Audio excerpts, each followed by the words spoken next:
This is the story of a man named Weston. Hello?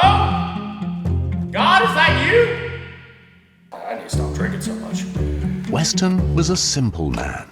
He enjoyed a quiet life in the country, Twinkies, and of course, race cars. Weston had recently purchased the car he'd been saving for years.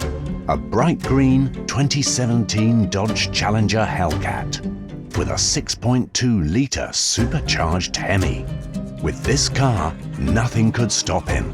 The world was his to conquer. But there was one problem. Weston's friends began to ridicule him for his purchase. It didn't have big tires and a diesel engine like their trucks did. So Weston had to choose. Should he get a truck like his friends, or enjoy his Hellcat in the lonely world he's created for himself? Well, Weston thought of another way. I gotta put these on there. That's what I have to do. If I put these on there, it solves all of the problems. This is it. Oh dear God. Oh, don't worry about it. It'll be fine. Weird voice in the sky. Guys, imagine if somebody took a two-door 700 horsepower sports car and put the suspension of a trophy truck under it. It sounds like something straight out of Fast and Furious, and the thing is, imagine if someone built one that was real, one that actually worked. Guys, that is what today is all about. And the thing is obviously if you're gonna build an off-road Hellcat, you need to find a Hellcat. So I got on the internet and I found this. Guys, I would like to introduce you to Brooklyn. This is a 2017 Dodge Challenger Hellcat, 707 horsepower. Now the thing is, obviously guys, we could just take and jack this thing up a little bit, put some spacers in it and hit some 35-inch tires, but that's not what we want. We want something that's really gonna work well. We want something that's four-wheel drive. We want something with 1-ton axles under. We want something we can take off-roading and it actually work. We want something beefy. I guess the first things first, we gotta pull this bad boy inside and see what we gotta do to make it go higher. And obviously, just because I got this big concrete pad, and just because it's a 700 horsepower car, doesn't mean I'm going to do a big burnout before we roll it inside. I have more self-control than that.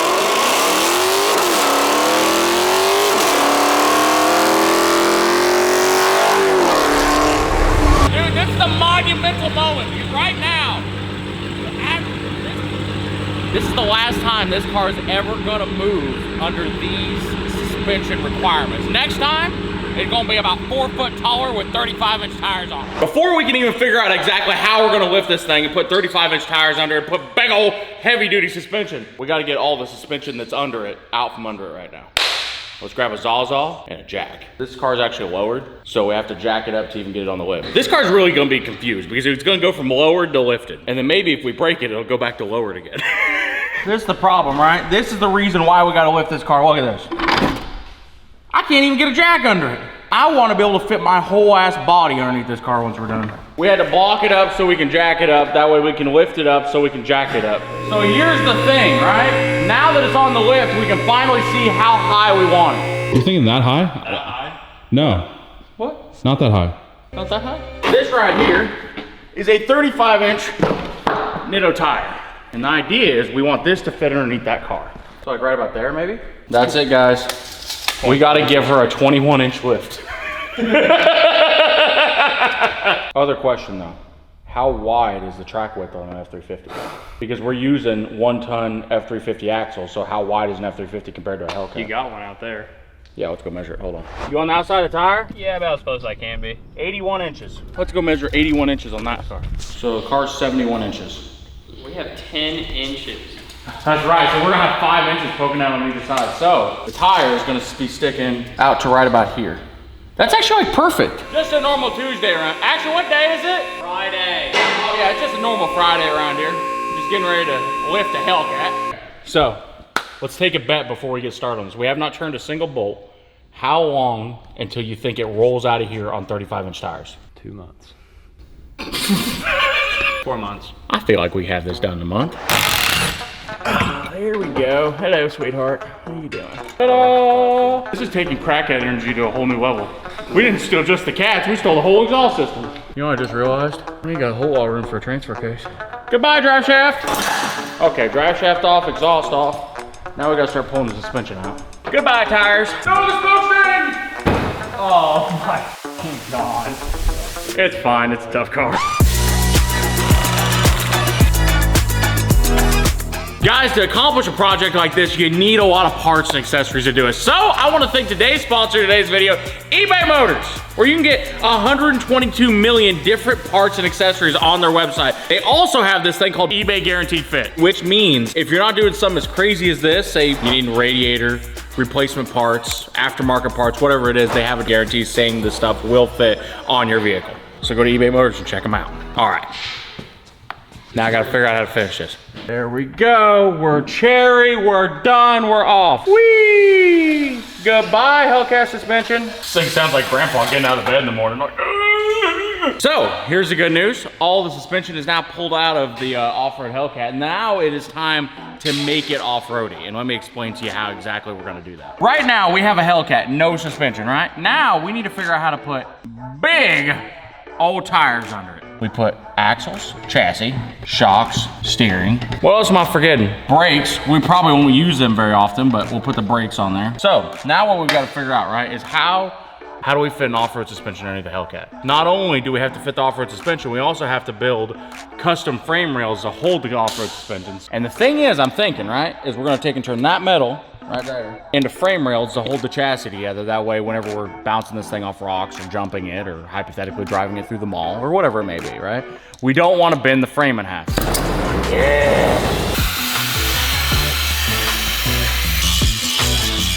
What we're thinking is we're going to take and not only build a new frame, we're also going to use a little bit of the old frame. This is a subframe that holds the engine, transmission, the whole powertrain into the car. We've already chopped off a couple of the brackets for the sway bar and all that.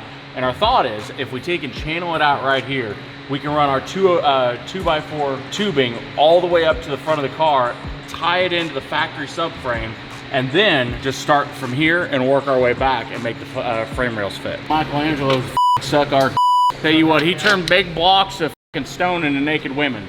We're gonna turn a Hellcat into an off-road Hellcat and get naked women. That's what's gonna happen. It's all right with me. He's like, that'll work with me. I approve this message. Welcome to the Weston Champlin Redneck Science Tech Tip, right? If you want to find a straight line, you can do that with a thing that's never straight by just pulling it tight. Bam, straight line, right?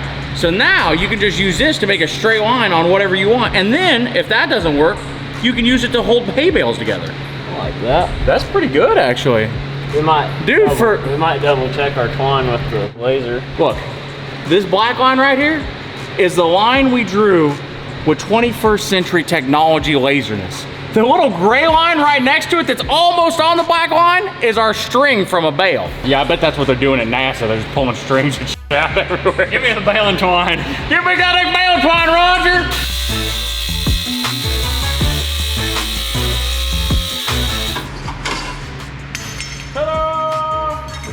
So, here's what we need to decide now, right? Figure out exactly how much frame we need up here. You probably want the frame rail to come up to like right about here, I'd say. 3, 2, all right, and ta-da! I mean, that's pretty good. I feel pretty good about that. That's pretty straight. So basically what's happening right now, guys, this is the first piece of our new frame going in. So we're gonna do a piece here, then we'll do a little radius cut here, come down, step it down a couple inches, and go the rest of the way back, and then as we kind of go back, we'll figure it out. And also, this gives us a lot of meat that we can weld suspension stuff to, that we can weld track bars, the 4-link stuff, a steering box, which we really need because we'd like to steer this vehicle once we get it done. Kind of building frame rails at all corners of the car, and hopefully they all like hook together at some point, right? But ignore the metal. The cardboard though, as soon as we replace the cardboard with metal, and this will also give us plenty of room for the axle to really tuck up in here into the car when we jump this thing. It's a little harder because we gotta figure out all the geometry and all that stuff, but we have cardboard and masking tape, and with that, pretty much anything is possible. So if you guys follow me on Instagram, you'd have seen a few weeks ago, I actually caught my other Hellcat on fire, and I made such a good fire that they put me in the hospital for a few days. So while I was in the hospital, the guys got after it and built the heck out of this frame rail.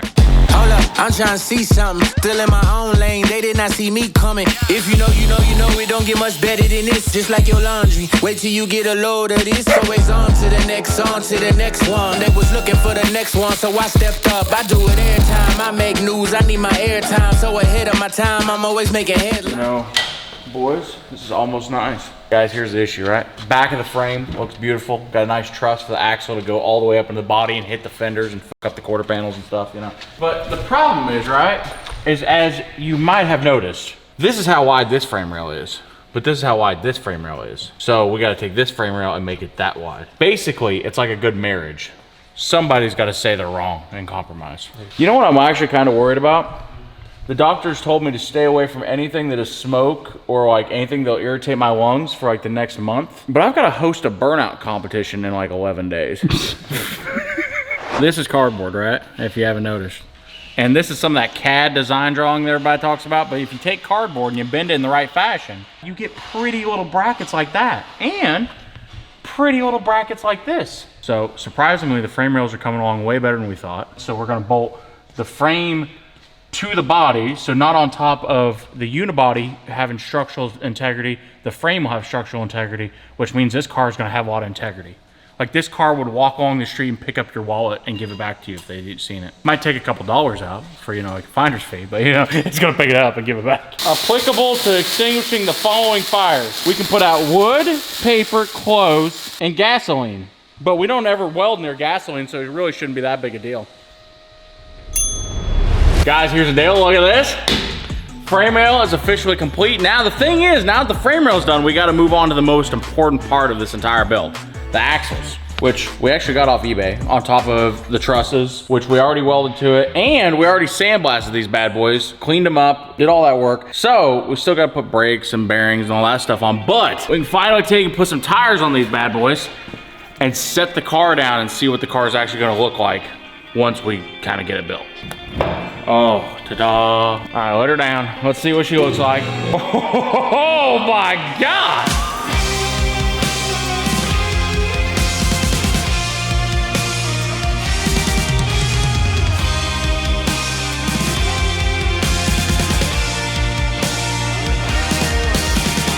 Is that not the coolest thing you've ever seen?